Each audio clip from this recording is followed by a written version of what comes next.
Hello, everybody, and welcome to the Wine with Jimmy channel. Delighted that you could stop by. Welcome to this wine educational channel. Welcome to a series here on the northwest of Italy, and we're here on series 8, Liguria. Now, Val d'Aosta and Liguria are not actually in the syllabus for the diploma. They are added on areas that I like to include because they are just areas you should never forget about. They are beautiful, wonderful, and they craft some gorgeous wines. So I am including them. If you do have any comments or questions or niggling, burning concerns, then of course pop them in the comments below this video.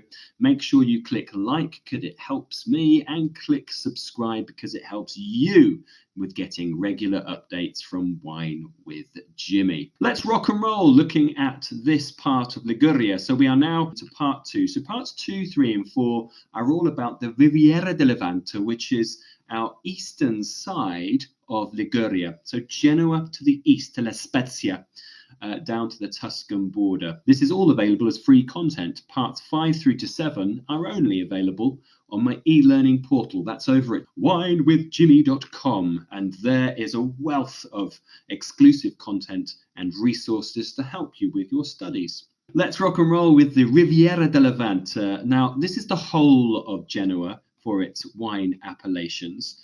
And as you can see, most of Liguria is coastal. It's a very thin strip of land that stretches from the Tuscan border over here to the French border. There are some parts that are exclusively inland, but most of this is a coastal landscape. And we can divide it into 2 sections, and that's of course what we're going to do. Let me just get my arrow out here.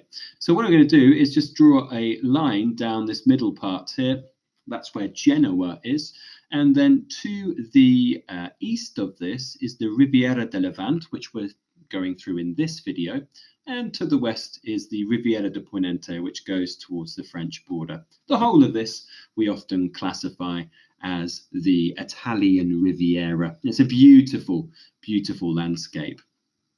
So there you go. There you are. We're actually I've shaded the left-hand side out, the Riviera di Ponente. So we are just looking at immediately outside of Genoa to its east, and then La Spezia in terms of the specific areas.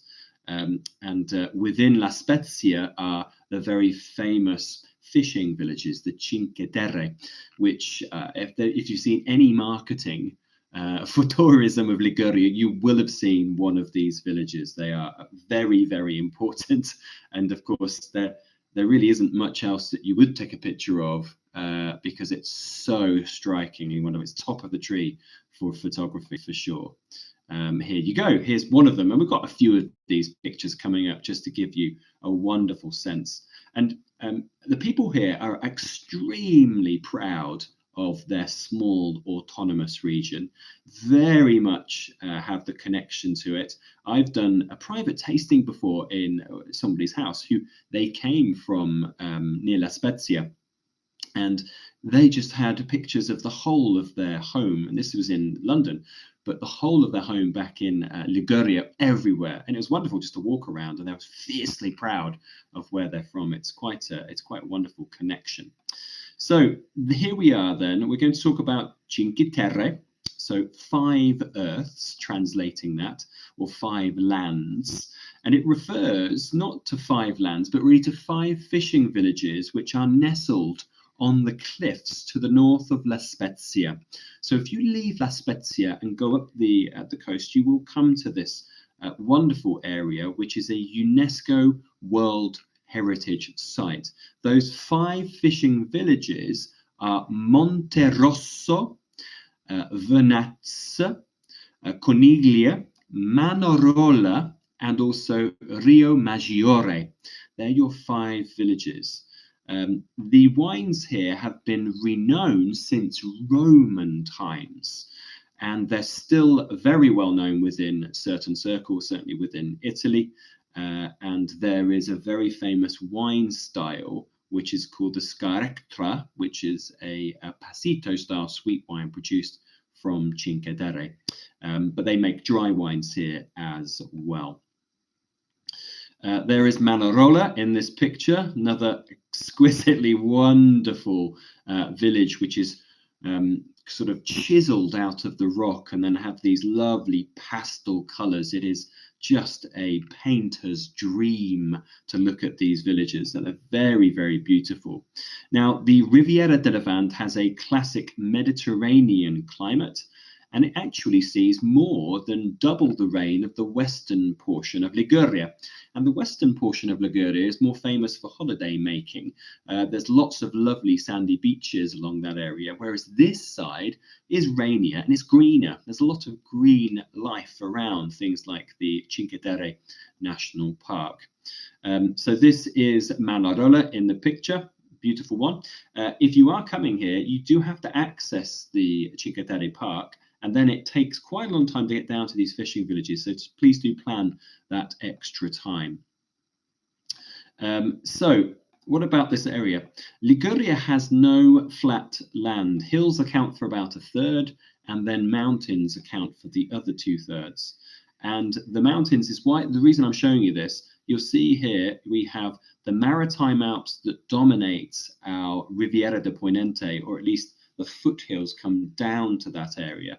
And then the Ligurian Apennines is what separates it from Piemonte, north of Genoa, and then dominates most of Ligurian's north and eastern sides. So that's that domination of the mountains. And then those mountains come often quite abruptly down to the sea as hills. And that's where you'll find lots of terracing agriculture and viticulture in this landscape.